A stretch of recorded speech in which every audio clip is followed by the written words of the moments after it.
Pemirsa, masyarakat Pidi memiliki tradisi unik dalam menyambut Hari Raya Idul Fitri. Usai bersilaturahmi bersama keluarga dan kerabat, sejumlah pemuda berkumpul untuk berperang. Namun perang yang dimaksud adalah perang meriam dan bukan perang sungguhan yang hanya mengeluarkan suara letusan.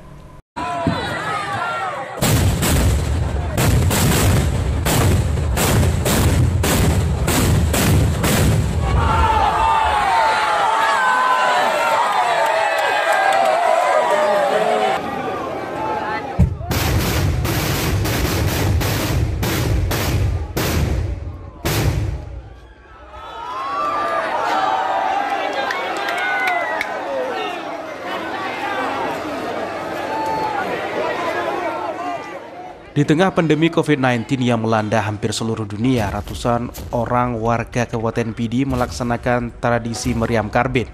Jauh di pedalaman Sigli, di tepi kali di kawasan Desa Masjid Tuharebe, Kecamatan Delima, Kabupaten Pidi, sebuah tradisi berlangsung dengan meriah. Tradisi ini diklaim warga sekitar sudah berlangsung sejak masa Kesultanan Aceh. Puluhan meriam karbit yang masing-masing terbuat dari rangkaian drum. Perang meriam ini tidak memuntahkan peluru, namun menimbulkan ledakan dan getaran. Saat meriam meledak, pengunjung bergegas menutup telinga menggunakan tangan. Perang meriam dilakukan dengan saling menyerang antar perbatasan sungai. Tradisi perang meriam karbit ini melibatkan antara Desa Masjid Rebe dan Desa Cut Rebe. Meriam memiliki suara dentuman yang keras hingga radius 10-20 km.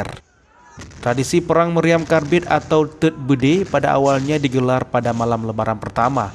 Kemudian agar tidak mengganggu pelaksanaan pawai, tradisi ini pun diundur di hari kedua lebaran. Tak hanya itu, ketika pelaksanaan pawai ini jatuh pada malam Jumat, maka acara ini akan kembali digeser ke malam selanjutnya. Dari Kabupaten Pidi, Jama Pango Ainus melaporkan.